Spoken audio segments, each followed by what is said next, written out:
Hello, everybody. This is Giancarlo Aulino reporting for Vibe 105 with a Sports Vibe Talk segment where we're going to be talking about all things Toronto Raptors and NBA basketball. To help me out today, I'm happy to be joined by my guest. He is a former athlete and currently co-hosts Locker Room Talk on TVCO, Warren Ward. How you doing, Warren?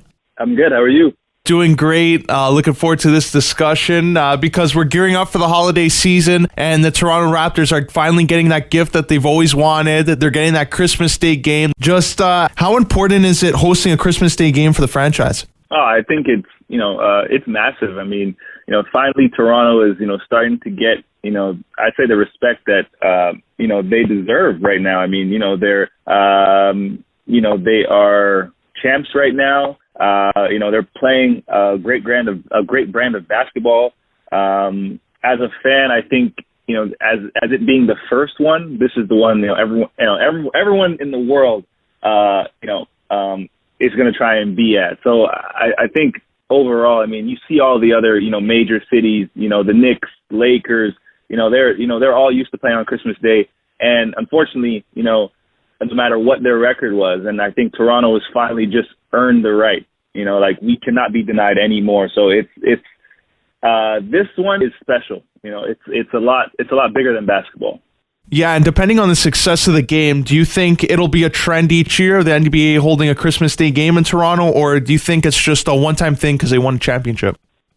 You could argue that it could be just a one-time thing because we won a championship, but at the same time, I'm hoping that, that isn't the case. I hope that it's a trend now, and as long as Toronto continues to improve, then they should get the same respect as the Knicks because they've been terrible for years and they still played on Christmas Day. Yeah. But it's just because of the market, right? People, a lot of celebrities live in New York, so, they all want to go there, on Christmas Day and, watch basketball. And it just so happens that the Knicks happen to play their best basketball, on that day. You know what I mean? So, but Toronto has, a growing celebrity population right now. So they should give us the same respect over here. Yeah, you brought up there about the Raptors franchise finally getting some respect. And one of the big benefiters of that has been Pascal Siakam. He's even getting respect from American media who generally aren't so kind to Toronto Raptors players and averaging 24 points and 8 rebounds. When you look at the way he's been playing, do you think he's at that level where he'll be in the final 4 or 5 in MVP voting, or is he still a long way away from that? He's young and, he plays for the Raptors, so that already as default. He probably won't make it that high, but he should. I think what the Raptors have done and, I think what the NBA should take note at is that they've proven that they can get guys that can get better. And that's a skill in the NBA now because there's so many people coming into the league every single year. When you have someone who can year in, year out, just continue to improve, they have that in Fred, they have that, and obviously Pascal and all the, even Boucher, a guy like that, like they're showing that they can find gems and these guys can continue to improve. A lot of NBA teams just take people, based on hype and all the other factors that really don't matter. And then in 2-3 years, they don't pan out. And then, they blame the player and it doesn't make sense. But the Raptors have found guys that can just continue to get better. And that is a skill in itself. So, Pascal he'll get all the things that are going to come his way, whether that's MVP, whether that's, sixth man, whatever, all-star votes, whatever that stuff is. But as long as he continues to improve, you cannot deny that. And that's what the Raptors, the Spurs had that for a long time. They draft players that can prove that, hey, like year in, year out, I'm going to do a lot more, than I was last year. The Raptors were not supposed to be in the conversation this year. And, and look at them now, with a bunch of undrafted guys, basically. Yeah, and you just brought up also there the veterans they have now. It's a youth league. So when you're evaluating some of the other teams around the league and what they have, do you think Masai should look at acquiring one big piece and go on another run? Or should they just stick with the veterans they have and the core that they have and see where it takes them this season? The two, like the bigs are hard to find in the NBA. You're not going to find another Gasol anytime soon. So him, I'm not getting rid of him. And we paid him too much money, to get rid of him. So, no. Ibaka, same thing. Ibaka has use. He is a, legit shot blocker. So all of those things go into that. I think the only expendable piece could be Lowry, because you do have a Fred. right? So I don't know if Masai would trade him, but I think out of those three, those would be the players that you could, because you do have a Fred, and he's playing well. So he's not playing as much now, but when he was, he was producing at a very high rate. I mean, and not only that, but defensively, you've seen what they've been able to do. They shut down Lillard, they shut down LeBron in LA. They held Joel Embiid to 0 points. You know what I mean? Like, they're really keying up. And even Kawhi had a very subpar game against them. In LA. Yeah. So all of those things go into that decision. And if I'm going to look at how we can continue to win, that's really all I care about. For those just joining us on Vibe 105, this is Giancarlo Aulino with a Sports Vibe Talk segment. We're being joined by co-host of Locker Room Talk, Warren Ward. Warren, since Masai Ujiri has come to Toronto, he's delivered on all his promises. He brought a championship to Toronto. He acquired that big piece in Kawhi Leonard. He showed management that he'll do anything possible to make the Raptors a team that can be successful long term. So now with all these rumors coming out of the New York Knicks chasing after him, that they want him to take over their team, and the Washington Wizards have been out there, and the Lakers out there, could you see Masai Ujiri leaving the Raptors and maybe going to the New York Knicks and challenge himself to try and turn that team around? Do I see that happening? Yeah, I mean that could happen in any sport, right? I mean, I don't think he should. I think he has everything he would ever need here in Toronto. I mean, he's running things outside of basketball. You know what I mean? That you can see. He's doing a lot of things. In his native, in his hometown. I mean, home country. Excuse me. He's doing a lot of things in Africa, so and Toronto has, such a multicultural city. I don't think leaving, like he pretty much owns and runs Toronto. So why would you go to New York or, any of those other places? But at the same time, it's a business, and, I can't say that he won't. I don't think he should. And I think what he's doing off the court is, Toronto's the best place to do it. And if Masai were to go to the New York Knicks, let's just say, and turn that team around, do you think the Raptors would be negatively impacted in a way, because people would say, okay, Masai's not there anymore, they're going in a different direction. Maybe some players will be a little bit hesitant to sign with the Raptors because they know Masai's not there?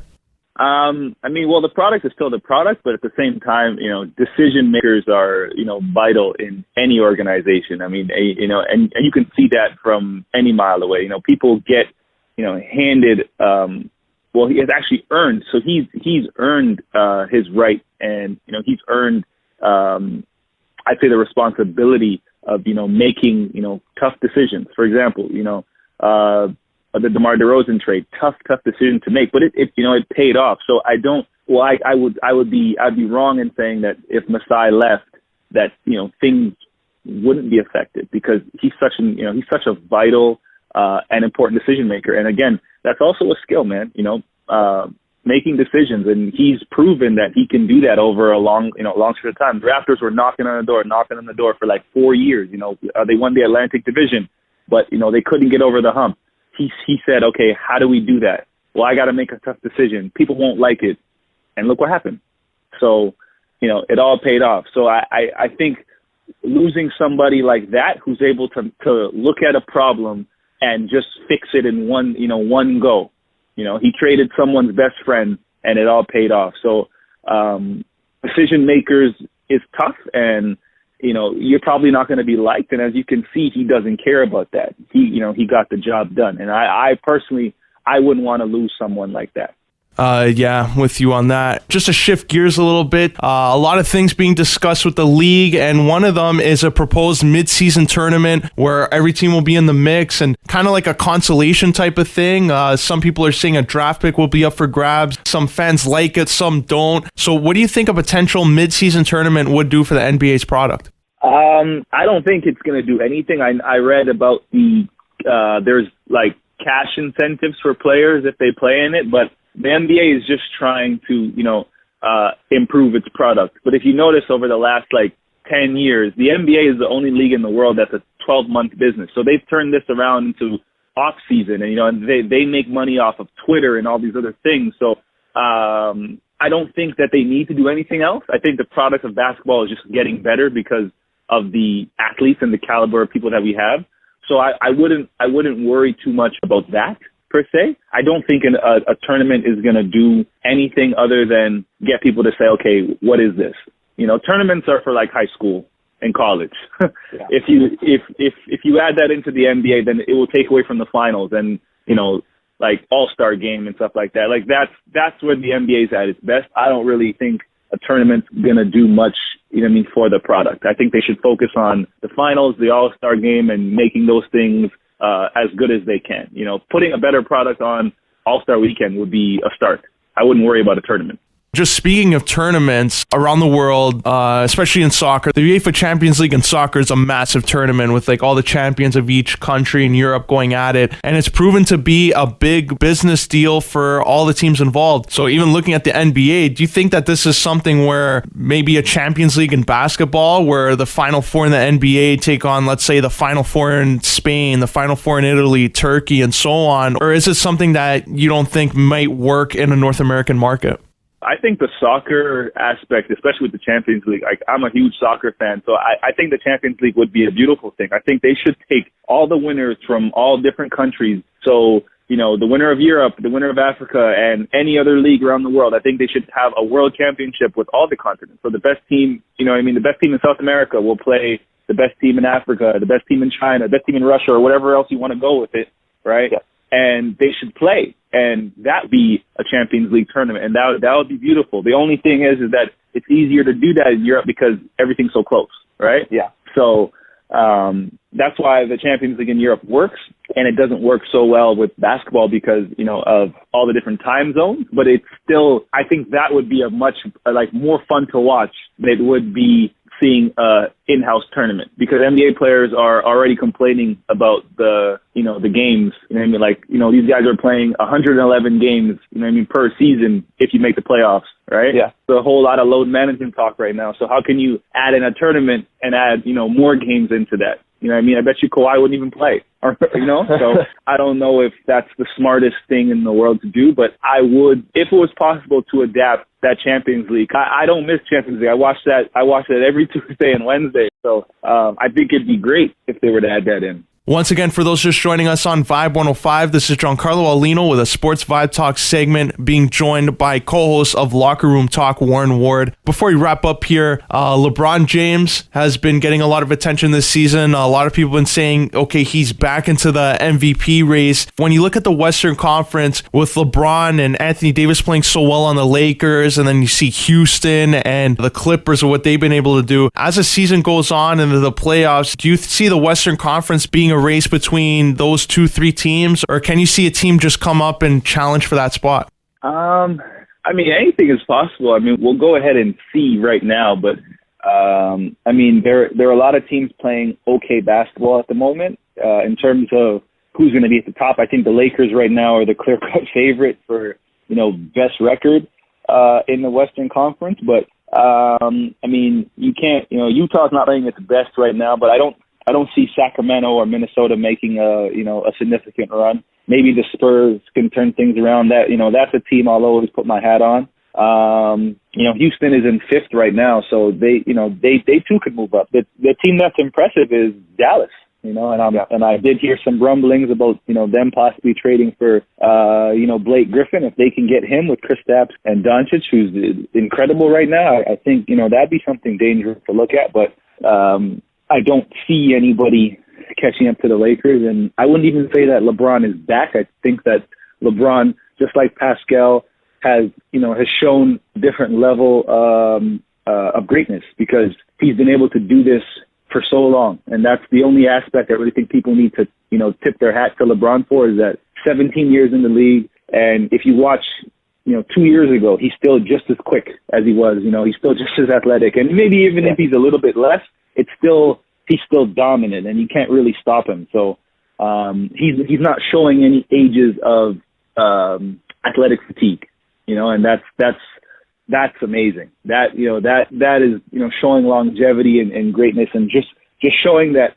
I can get better. He showed the world every day, every year, I can get better, and that is the part where I think people are waiting for. People are probably wondering, okay, when is this?